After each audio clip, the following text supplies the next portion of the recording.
Greetings, people of Earth. Welcome back. My name is Jax, and today we are talking about tradition, traditional values, and being gay, which, for whatever reason, although being gay has existed forever, being gay is not seen as traditional. It is seen as breaking tradition. It is seen as something that undermines or rejects tradition.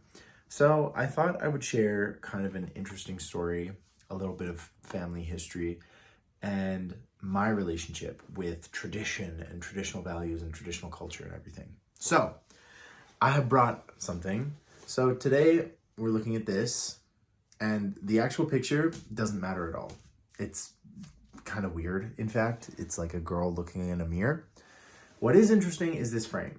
This frame was made by my great-great-great-grandfather in England over 200 years ago. And it's a very beautiful hand-carved wooden frame, as you can see. These are pictures that are very, very special to my family. Obviously, they've been in my family for 200 years, which is insane. And it's crazy to think about all that time. My great-great-great-grandfather was born in like 1842, I'm gonna say, in England. And what's kind of interesting is that I have like kind of a connection to him in some way. Like he lived long enough to know my grandfather, and my grandfather was the oldest of the grandchildren in that generation. So he used to go to this great-great-grandfather's house and hang out with him during the Blitz in London. So it's kind of interesting. And my grandfather called this grandfather Big Grandpa, because he also had, obviously, another great-grandfather in the family. So as you guys know, I'm pretty interested in family history and that kind of thing, and culture and how all of these things shape us. And I think it's kind of interesting because when I look at this, I think about my family. I think about our traditions, our culture, our language, how we have moved across the world, how we have done things. You know, we've always been farming family. This particular grandfather was like a wood carver, and that was his thing. And I've done a little bit of wood carving, nothing as cool as this, but I've tried. And it got me thinking about tradition and being gay and who I am and how I see my identity. Because I think a lot of us kind of, especially if we're gay, we tend to reject tradition because tradition rejected us a long time ago. You know, there wasn't any place for two guys to get married in your family tree. Even doing my family history like a few years ago, there wasn't even an option to like have two guys get married on your family tree online. You couldn't do that. It's only recently that that's been allowed. And so, yeah, oftentimes I think about these ancestors and these people and like what they would think of me. And obviously these people had totally different traditional views. You know, they grew up in a society where a lot of this stuff was completely off the table in any way, shape, or form. And, you know, the idea of choosing to be gay, or are you born this way, is it part of your DNA or your biology? You know, all of those discussions weren't even being had. And it kind of shapes the way we look at history. I think history has largely been kind of co-opted in a lot of ways. My degree is partially in history, and you hear about how women and LGBT people have always been oppressed throughout history. And if you look at it, it's not accurate. You know, there are time periods, of course, where it sucked. And basically at any point in history, it kind of sucked to exist. You know, it was difficult, and, you know, you get a cut and you just die. But there are moments in history that also involve a lot of nuance and a lot of gray areas. However, when I think of this great-great-great-grandfather, I often chuckle to myself and think like, I wonder what he'd think of my lifestyle and like how I live and who I am as a person. And I don't honestly take it that seriously. you know? Like, I think you absolutely could take it seriously and you could be like, oh my gosh, he'd like burn me at the stake. But I I take it in this way of sort of just appreciating who he was and the stories I've heard about him. You know, this is someone who hasn't existed for well over 100 years now. And the idea that I could somehow put my moral structure onto him is kind of crazy. Like I said, like he grew up in a totally different time period. Um, but I think what is interesting is the things that do carry on, you know? So my grandfather claimed, and my grandfather's passed on since, but my grandfather claimed that he laughed in a very specific way, and that my grandfather also kind of laughs in the same way. And I've noticed my dad and I kind of laugh in the same way that my grandfather laughs. So it's interesting to think about, like, do I have my great great great grandfather's laugh?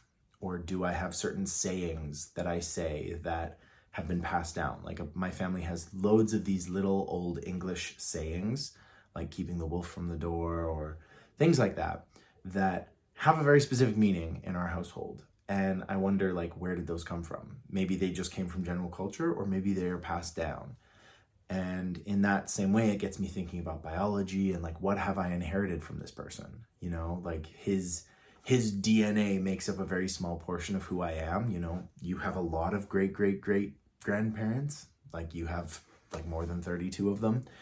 But the idea that, you know, what about me is from him, and this like object, although it's small and very fragile, it was created by him. It was created by someone that I am a descendant of. And so it gets me thinking about tradition and culture and all of these things. And so I look at these pictures, and we have more than just this frame, thankfully. So if I destroy this one or I lose it or something, hopefully more will survive.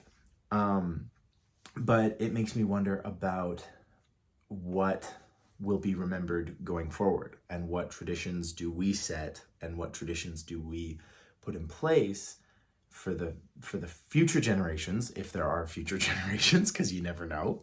But like, what will people think of us at this point, and what are we doing now, traditionally or non-traditionally, that will become that kind of thing? Because it is very easy to set up a tradition. It's very easy to just start doing something every year, or doing like the things that you set up that you just feel comfortable doing. Those get ingrained very quickly. And I am someone who very much likes routine and structure. And so it makes me think about, what traditions am I setting up?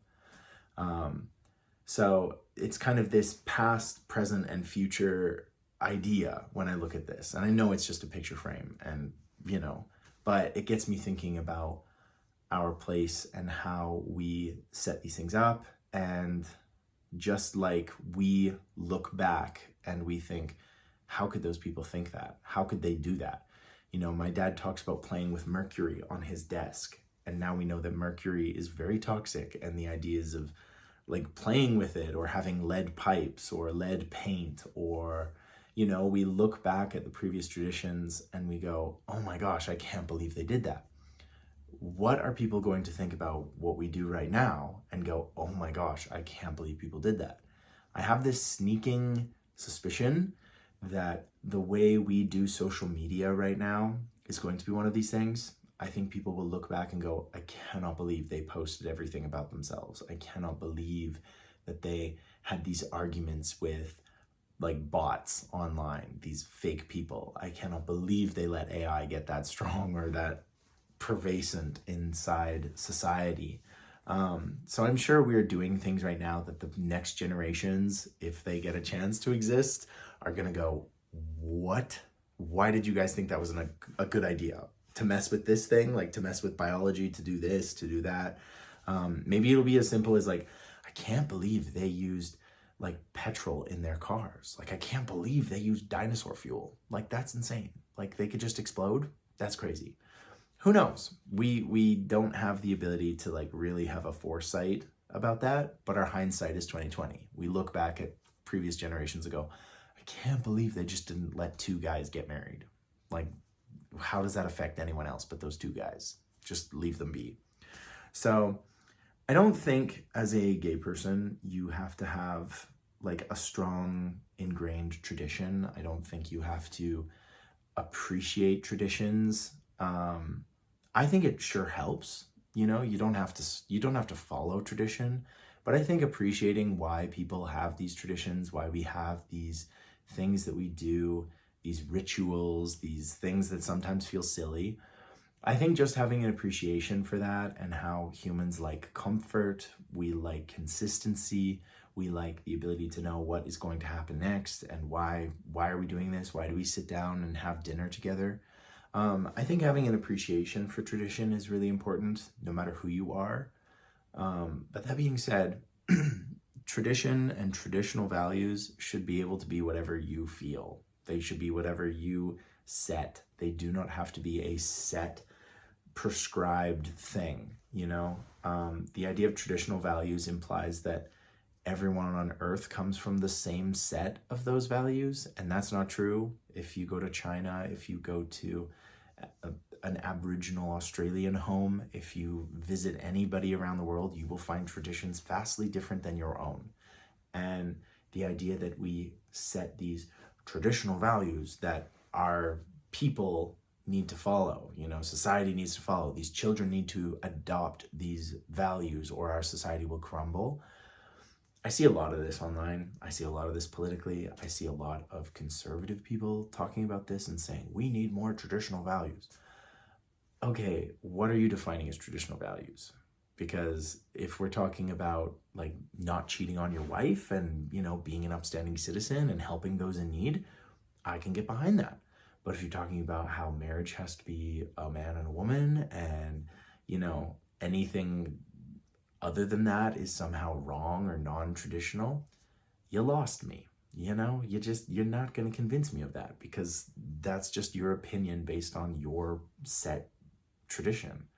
So I don't know, have an appreciation for traditions and, you know, I don't think there's anything wrong in having an appreciation for your heritage. You know, some of the people in my family tree worked really, really hard. You know, they were dirt farmers who worked so incredibly hard for what they had, and they didn't have much.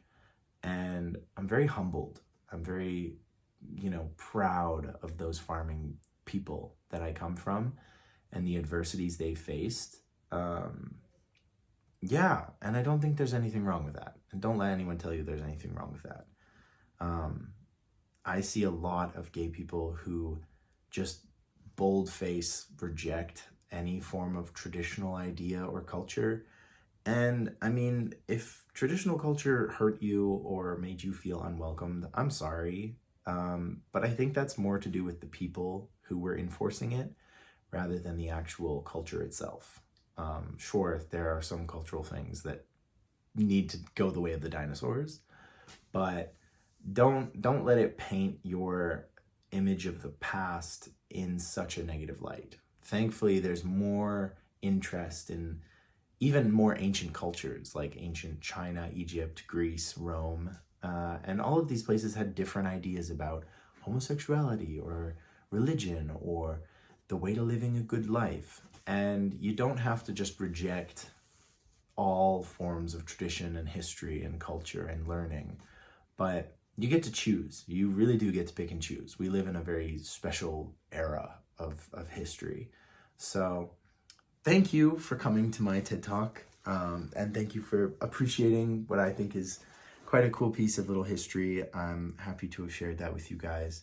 And let me know what you think about traditional values and our modern conception and the idea of like civil rights and how we're slowly changing the landscape of this kind of stuff. As always, please be respectful. Please understand that other people might have different views than you and lead with compassion. So thank you so much for watching. And as always, I hope you're having an amazing day, week, month, year, century, millennium, epoch, era. I gotta think of more of those. Fortnite. And I will talk to you guys tomorrow.